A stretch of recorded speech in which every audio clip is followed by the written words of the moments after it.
A mom and her children are desperate for a new place to live, all because of a rent hike. It's part of a growing trend these days in Texas and elsewhere, landlords fixing up their apartments, then charging much higher rent.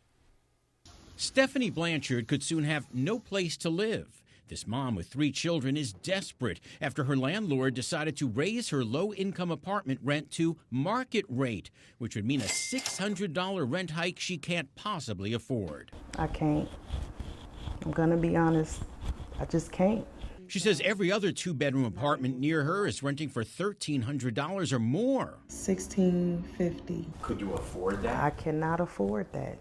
A recent Freddie Mac survey found rent increased for nearly 60% of renters in the past year, with a third seeing increases of 10% or more.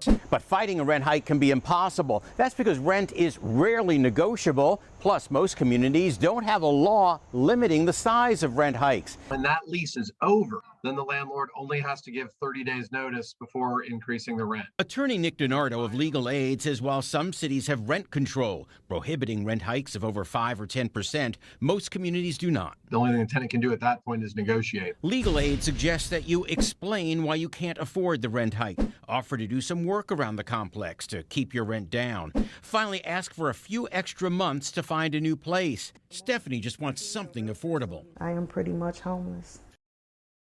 She and so many other renters will probably have to take a much smaller apartment going forward. Now, we don't waste your money. I'm John Matarese, KHOU 11 News.